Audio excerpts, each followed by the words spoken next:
12:31 en Bogotá, Quito y Lima. Seguimos actualizando la información en El Mundo Ahora de France 24. Soy Juan Pupiales y es un placer acompañarlos. Vamos ya con los titulares del día. La ofensiva israelí continúa con su expansión en el Líbano. Al menos 18 personas murieron en una población al norte que hasta este lunes estaba al margen de estos ataques. En el centro de Israel se activaron las sirenas por lanzamientos de proyectiles desde el Líbano. Ampliamos desde Beirut. En la franja de Gaza, Israel bombardeó las inmediaciones de un hospital en la ciudad de Ir al-Bala, con un saldo de 4 muertos y decenas de heridos. En el campo de refugiados de Jabalia, al norte del enclave, son al menos 10 los fallecidos en otro ataque. No renunciaremos al uso de la fuerza, es la advertencia de China luego de una jornada de ejercicios militares en torno a Taiwán. Beijing asegura que son maniobras de disuasión contra lo que llama son fuerzas separatistas. Este lunes, como les venimos contando, China desplegó aviones y buques de guerra para rodear Taiwán en el marco de unas maniobras militares presentadas como una seria advertencia a las autoridades separatistas de la isla. En Directo A, nos vamos a Beijing para conocer más sobre estas tensiones de la mano de nuestro corresponsal Adrián Foncillas. 33 ligas europeas y el sindicato de jugadores profesionales han presentado un recurso legal contra la FIFA frente a la Comisión Europea en rechazo a lo que los demandantes han calificado como fallas del ente rector del fútbol en consultar adecuadamente para estructurar los calendarios. Las consecuencias de esta decisión las vamos a revisar en la crónica de deportes con Eumar Esa. Comenzamos.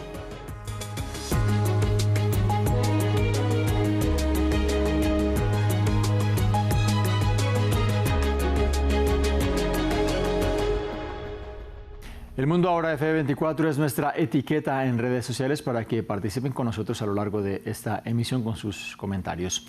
Damos inicio en Medio Oriente. Este lunes Israel alcanzó con sus bombardeos la localidad de Aito, al norte del territorio libanés, con un saldo de 18 muertos, de acuerdo con la Cruz Roja.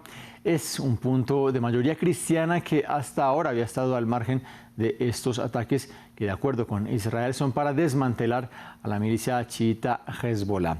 Desde Beirut, nuestra corresponsal Ethel Bonet nos amplió sobre el contexto en la zona. Si es o no, pues una nueva escalada, tampoco diría que es tan así porque no es la primera vez, lamentablemente, que otras zonas cristianas han sido atacadas. Precisamente este sábado también hubo otro ataque en la zona de Maisara, que está al norte de Beirut, en las montañas, entre las zonas costeras de Biblos y que está más o menos a unos 40 kilómetros de aquí de Beirut, y también hubieron otros 15 muertos civiles en esta región. Esta sí que es una pequeña localidad chiita que está rodeada de una zona de mayoría cristiana, pero el ataque de hoy no hay presencia de Hezbollah y es por eso que también podríamos hablar pues, de esa extensión de la guerra, que ya no hay ningún sitio seguro en el Líbano, puesto que se están atacando pues, zonas civiles donde no hay presencia de Hezbollah, como también pasó aquí en Beirut hace unos días cuando fue atacada pues, la zona de Basta. En las últimas semanas, más de 400.000 refugiados sirios han huido del Líbano para escapar de los bombardeos israelíes y regresar a su país de origen. Un retorno forzoso de un país en guerra a otro. El cruce fronterizo es peligroso y muchos temen los controles y requisas del ejército sirio y las milicias turcas. Veamos más en el siguiente informe. Reina el caos en el paso fronterizo de Aun al-Dadad. Más de 1.000 personas cruzan hacia territorio sirio, donde la oposición al presidente Bashar al-Assad es fuerte. Entre la multitud está Maher con su mujer y sus 3 hijos. Es la segunda vez que lo dejan todo para huir de la guerra. Primero en 2015 de Siria al Líbano y ahora en dirección contraria. Llevo 8 o 9 años en Líbano trabajando como pintor en la industria de los muebles. Ahora que bombardean Sabra, donde yo vivía, he decidido volver aquí. Desde el sur del Líbano hasta el noroeste de Siria, el viaje es agotador. Dura entre 5 y 7 días, a menudo con muy poca comida y agua. A su llegada, voluntarios de varias ONG se encuentran en primera línea para prestar ayuda médica de urgencia. Las personas que llegan están agotadas por el camino tan difícil y los esfuerzos que han tenido que hacer para llegar hasta aquí. Las ONG tienen que ocuparse de los que padecen enfermedades crónicas, prestarles primeros auxilios y a veces trasladarlos al hospital. Muchos han pagado por los servicios de contrabandistas, $350 para intentar evitar los controles del Estado sirio, los abusos de las milicias kurdas y las extorsiones en las provincias controladas por el ejército turco. Una vez en el bastión rebelde de Idlib, los exiliados siguen teniendo que demostrar su identidad. Las autoridades locales temen las infiltraciones. Tenemos enemigos y suponemos que es posible que el régimen criminal sirio esté enviando personas para provocar conflictos y disturbios en la región, por lo que estamos obligados a comprobar más de cerca la información de las personas que llegan. Los sirios regresan a un país con seres queridos que pensaban que nunca volverían a ver, pero de una guerra a otra. Es un regreso que tiene un sabor amargo. 400.000 sirios han abandonado Líbano en las últimas semanas huyendo de los bombardeos israelíes. Este lunes el ejército de Israel bombardeó el hospital de Al-Aqsa en el centro de la Franja de Gaza, dejando al menos 4 muertos. También atacaron en el norte el campo de refugiados de Jabalia, donde en la última semana Israel ha puesto el foco. Médicos en el lugar afirman que habría 10 muertos en un centro de distribución de alimentos, esto el mismo día que empezó la segunda fase de vacunación contra la polio. El informe lo tiene Luis Muñoz. Así quedó este campamento improvisado en el hospital Al-Aqsa. Fue después de un bombardeo israelí. Es Deir al-Balá, en el centro de la Franja de Gaza, donde 1 millón de personas están desplazadas. Así lo vivieron los sobrevivientes. Había gente atrapada en el interior del fuego y no pudimos sacarla. Un ser humano ardiendo vivo ante tus ojos y no puedes rescatarlo. Desafortunadamente se convirtió en cenizas. Entre los muertos había un niño de 1 año. Los familiares lo despidieron el mismo lunes, poco después del ataque. ¿Qué culpa tiene un niño como este de alrededor de 1 año y 1 mes de edad? ¿Qué hizo? ¿Llevaba un arma? ¿Llevaba artillería? ¿Qué hizo un niño como este? Toda la infancia de estos niños, todos sus sueños han sido destruidos, han sido borrados. Pero no fue el único ataque mortal de este lunes. En el norte de Gaza, en Jabalia, médicos palestinos denunciaron un bombardeo contra un centro de distribución de alimentos en este campamento de desplazados. Ha sido allí, precisamente, donde el ejército israelí ha puesto sus objetivos en la última semana. Esperamos que el mundo intervenga para levantar el asedio al campamento de Jabalia, encontrar soluciones para los heridos y proporcionar los suministros médicos necesarios a estas personas heridas. Mientras tanto, también en el centro de Gaza, inició la segunda fase de la campaña de vacunación contra la polio. Se espera que se vacunen a 590.000 niños menores de 10 años en menos de 2 semanas. Actualizamos las noticias de la guerra en Ucrania. El gobierno ruso considera que es imposible mantener conversaciones sobre armas nucleares con Estados Unidos si la OTAN persiste con sus ejercicios militares cerca de las fronteras de Rusia. Precisamente la Organización del Tratado del Atlántico Norte comenzó el ejercicio anual con armas atómicas. Samuel Salgado Castro tiene los detalles. 900 kilómetros separan a los ejercicios nucleares de la OTAN del territorio ruso. Este lunes comenzó Steadfast Noon. Anualmente, la alianza militar de las potencias occidentales realiza ejercicios con armas nucleares. El escenario principal de 2024, el Mar del Norte, muy cerca de Rusia. El Kremlin acusa a la OTAN de avivar las tensiones nucleares un día después de que el presidente estadounidense Joe Biden dijera que estaba listo para negociar con Rusia sobre estas cuestiones. Aquí una definición clara de quién representa un peligro para quién. Por eso, decir que las Fuerzas Armadas rusas son un peligro para alguien es absolutamente erróneo. Steadfast Noon durará unas 2 semanas. Cuenta con 2.000 soldados, 60 aviones de 8 bases militares y 13 países, en un contexto de intensificación de la retórica nuclear por parte del gobierno ruso. A la luz de la guerra caliente en el marco del conflicto ucraniano, por supuesto que estos ejercicios no conducen a nada más que a otra escalada de tensiones. Y de un contrapunteo entre las principales potencias armamentísticas de Oriente y Occidente. Estas acciones contra Irán mandan un mensaje muy claro. Las contribuciones al terrorismo y a la guerra ilegal de agresión de Rusia tienen graves consecuencias. En una cumbre en Berlín, la presidenta de la Comisión Europea y el canciller alemán anunciaron sanciones contra los países que, según ellos, amenazan el orden mundial. Pero Irán no es el único aliado de Rusia que preocupa. El presidente ucraniano Volodymyr Zelensky, de visita en Europa, acusa a Corea del Norte de proporcionar a Moscú misiles balísticos esenciales a cambio de acceso a ayuda y tecnología para impulsar los programas nucleares. En Rusia fue condenado a 3 años de prisión el investigador francés Laurent Vinatier, acusado de no haberse registrado como un agente del extranjero. La justicia de este país señala a Vinatier de haber recopilado información en el ámbito de las actividades militares y que podría ser utilizada en contra de Moscú.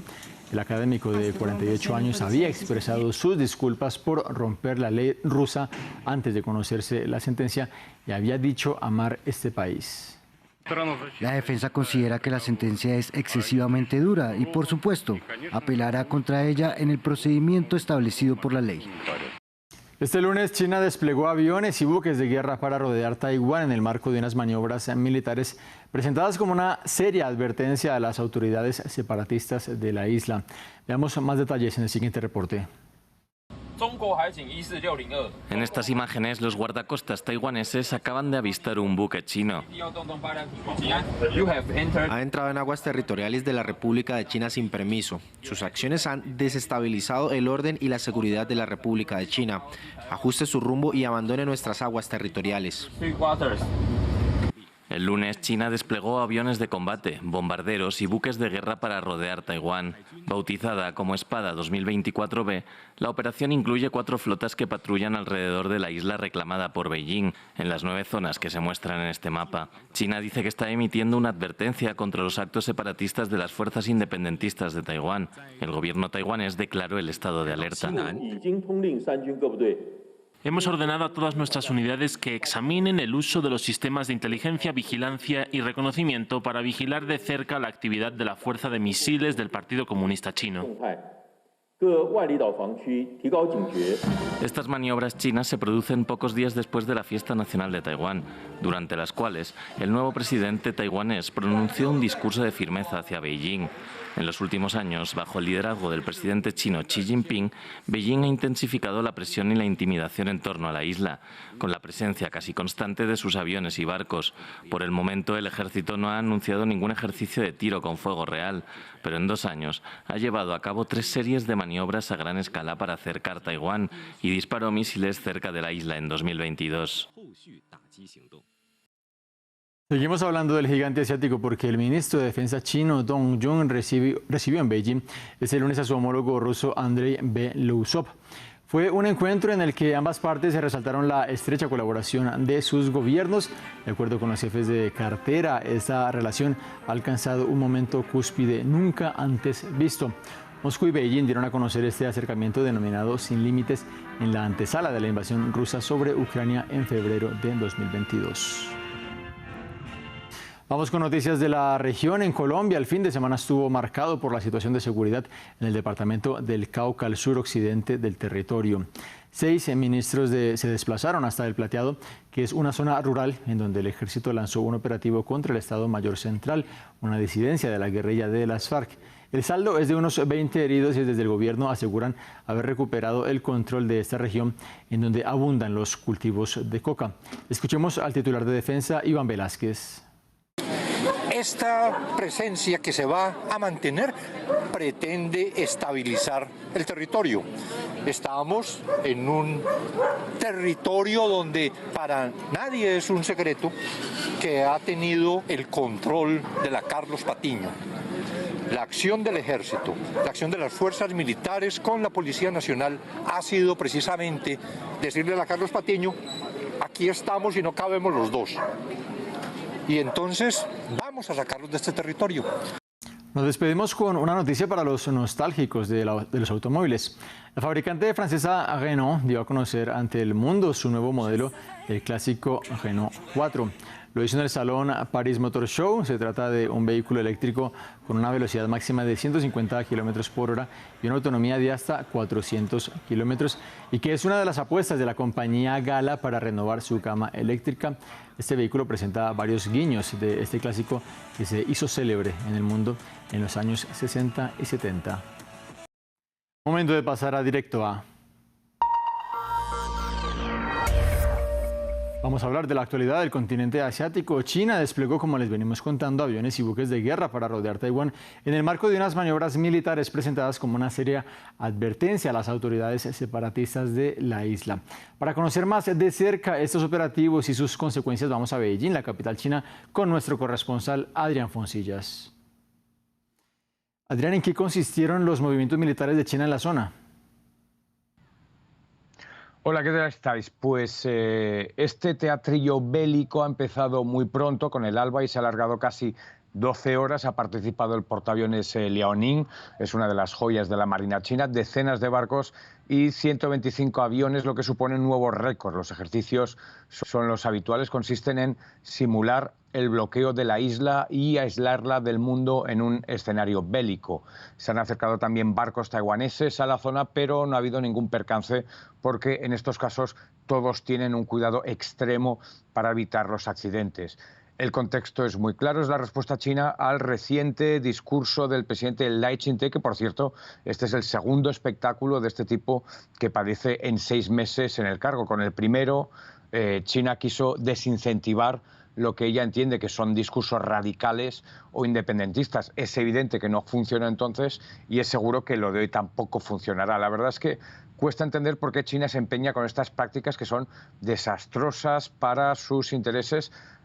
Por un lado, perjudica las expectativas electorales del partido taiwanés más afín al continente y potencia a los más hostiles, y por el otro da combustible a sus enemigos o rivales para que la sigan presentando como una amenaza al mundo, a pesar de que no ha pegado un solo tiro en una guerra real en casi medio siglo. Quizá eso explica que esta vez las maniobras solo hayan durado un día, a diferencia de las anteriores. La pregunta del millón para Adrián, ¿estos movimientos nos hacen pensar que es posible que Beijing ordene una invasión a Taiwán? Bueno, yo no apostaría por ello. Llevamos 40 años anunciando la inminente invasión china, que nunca llega, y por otra parte, como ya os había comentado antes, China no se ha metido en ninguna guerra en medio siglo, así que con las estadísticas en la mano es bastante improbable. China quiere la reunificación, pero la quiere por la vía pacífica, y así lo dice siempre, por más que lo acompañe también de esa coletilla de que no descarta la vía militar. La quiere esa reunificación a través del cortejo, convenciendo a los taiwaneses de que serán más felices y más seguros bajo el manto chino. Es una vía complicada, por ahora no está funcionando nada bien, pero es la única porque la guerra sería desastrosa. Para empezar, detendría el progreso económico, detendría la mejora de las condiciones de vida de los chinos, que es, a falta de elecciones, lo único que legitima al gobierno. Además, se arriesgaría a tener enfrente a Estados Unidos, que es la mayor potencia militar del mundo, con mucha diferencia. Hay un aspecto que se suele malinterpretar. China no ve a los taiwaneses como enemigos, los ve como hermanos que hace años se fueron de casa y que se espera que regresen. Y Taiwán se ve como una parte más de la vivienda familiar china, así que no hay ningún interés en masacrar a los taiwaneses ni a Taiwán. China quiere recuperar, es evidente, una isla boyante y que es una potencia global en chips y semiconductores. No quiere recuperar un solar como Ucrania. Yo creo que hay mucho tremendismo con el asunto taiwanés, en parte por intereses geopolíticos, pero los taiwaneses son los primeros en relativizarlo. Ellos siguen con su vida normal durante los ejercicios militares y en todas las encuestas en la isla, incluso las que se hacen en los días más fragorosos y cuando está todo el mundo en vilo, opinan en masa que no creen que vaya a haber ninguna guerra. Adrián Foncillas, muchas gracias con este reporte en directo desde Beijing. Nosotros, aquí es momento de pasar a los deportes. Y por eso nos vamos hasta Estados Unidos, hasta Rock Hill, con Eumar Esa. Eumar, se abre un nuevo frente legal para la FIFA con el recurso de ligas y jugadores frente a un tema del cual venimos hablando hace muchos días aquí, el tema del calendario deportivo. Pues sí, ya hace un par de semanas conversábamos sobre esta sentencia del Tribunal de Justicia de la Unión Europea en contra de la FIFA. Ahora va a ser la Comisión Europea la que va a analizar un recurso que ha sido introducido por una unión de las 33 ligas del continente europeo y además el capítulo europeo del sindicato de jugadores profesionales FIFPro. Ellos se están quejando contra lo que han denominado decisiones con con motivación comercial de la FIFA, que según los demandantes no han sido suficientemente consultadas con los principales afectados por esas decisiones. La queja en concreto se refiere a las fechas protegidas para los partidos de las selecciones nacionales, eso que conocemos como fecha FIFA, que según los demandantes impiden cumplir cabalmente los calendarios domésticos. Escuchamos. Esta temporada veremos un aumento espectacular del número de partidos internacionales. Un 50% más de partidos en la Liga de Campeones. La Copa Mundial de Clubes pasará de 7 a 32 equipos. La próxima temporada habrá un mundial con 48 equipos. Por lo tanto, esto es muy difícil de manejar para los organizadores de competiciones nacionales. Ya no tenemos suficientes fechas en el calendario. Para ahondar en este tema, tenemos con nosotros como invitado a Antonio Quintero, abogado, experto en Derecho del Deporte de Laurea Sport. Y le preguntamos a Antonio, lo saludamos en principio y le preguntamos qué busca concretamente este recurso introducido por las ligas y los jugadores. Muchas gracias, Omar, gracias por la invitación. Básicamente lo que buscan las ligas y el sindicato de futbolistas profesionales es que FIFA admita y les permita debatir el calendario internacional. Esto tiene que ver mucho con que el año que viene va a haber el Mundial de Clubes y muchas de estas ligas van a ver afectados sus calendarios en virtud del Mundial de Clubes, y también tiene que ver con que muchos jugadores de la élite están jugando demasiados partidos en este momento.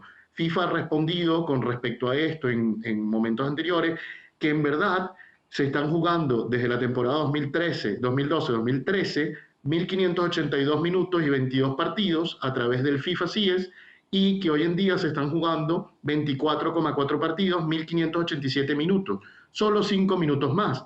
Claro, pero FIFA se refiere simplemente a la generalidad de los partidos, no a todos los partidos élite. Entonces dicen que de los 24 partidos, 21,91 partidos son básicamente de clubes y solo 2 partidos y pico pertenecen a selecciones nacionales. Por el contrario, FIFPro te saca una data mostrándote, por ejemplo, que Phil Foden, jugador del Manchester City, ha jugado y ha tenido más de 72 apariciones el año pasado. Entonces, empieza a ser un problema para jugadores élite como tal. Antonio, como siempre, un placer tenerte aquí para analizar esos asuntos. Teniendo en cuenta la autonomía con la que cuenta la FIFA, ¿qué podemos esperar de las acciones que llegue a tomar la Comisión Europea? Qué interesante esta pregunta, Juan. Muchísimas gracias nuevamente por la oportunidad. Básicamente, FIFA tiene que cumplir con la normativa europea. Lo ha dicho hoy el jefe legal de la FIFA, Emilio García Silvero, que ellos van a estar de acuerdo con la normativa FIFA. Lo dijo con respecto al caso de Arra. No veo por qué debe ser diferente aquí. Aquí lo que debe analizarse en este momento es si la FIFA está infringiendo las normas de mercado europeo, que básicamente lo que está diciendo el Sindicato Mundial de Futbolistas Profesionales y las ligas mundiales es que FIFA tiene una posición dominante y un conflicto de intereses en virtud de que FIFA regula el calendario internacional y además de regular el calendario internacional, tiene competiciones dentro de ese calendario internacional como autofavoreciéndose a sí misma. Esa es la queja que hace directamente World League Forum y el sindicato. Y recordemos que FIFA, por el otro lado, ha dicho, pero si ustedes tienen la mayor cantidad de partidos, ¿cómo nosotros estamos haciendo esto? Entonces ahora la comisión deberá analizar los límites sobre la colocación de este calendario y luego tomará medidas adecuadas para ver si FIFA debe o no cambiar esta cuestión. Esto también está relacionado con lo que pasó en el caso del Real Madrid contra FIFA y UEFA, donde básicamente decidieron que FIFA debe tener una reglamentación adecuada para delimitar este calendario y no puede ser de una manera subjetiva como tal la situación. Lo decíamos al comienzo, este no es el único frente que tiene abierto en este momento FIFA, porque está también el caso de Arra, la decisión del Tribunal de Justicia Europeo, y hoy la FIFA se pronunció oficialmente por primera vez en torno a este tema, declarándose dispuesto a conversar sobre eventuales cambios en el reglamento de transferencias que ya había sido tocado en 2001. Escuchamos. Dado el intervalo de más de 20 años y teniendo en cuenta la manera en que el fútbol se ha desarrollado durante este periodo, la FIFA espera seguir desarrollando su marco reglamentario, obviamente teniendo en cuenta las opiniones y aportaciones de todas las partes relevantes y afectadas. La FIFA considera la decisión de ARRA como una oportunidad para seguir modernizando su marco reglamentario, que ha sido uno de los objetivos declarados del presidente de la FIFA desde 2016. Y aprovechamos que está Antonio con nosotros para preguntarle, para consultarle precisamente qué cambios podemos esperar de estas conversaciones luego de que se haya declarado abierta la FIFA a tratar de nuevo este tema. Bien, lo primero que hay que decir es que Emilio siempre ha estado abierto a discutir este tema, y creo que el tema relacionado con este artículo, que es el artículo 17 del reglamento sobre estatuto de transferencia de jugadores, ha estado ya en agenda desde hace un año y medio. En este sentido, lo que se está conversando es unas medidas que hasta cierto punto no están como bien ajustadas, ¿no? Que es que cuando un jugador deja su club, básicamente se debe determinar cuánto debe pagarle al club porque se está yendo, digamos, rompiendo el contrato. Esa cantidad de dinero nunca ha sido ajustada desde el comienzo de la utilización de este reglamento del año 2001, lo que significa que en algunos casos puede ser de 20 millones y en otros casos puede ser de $100.000. Y eso no es como proporcional, tiene que hacerse de alguna mejor manera. Entonces, lo que se va a discutir ahora es cuánto va a ser esa cantidad económica y cómo se puede saber cuánto es esa cantidad de forma sencilla, lo cual hoy no está.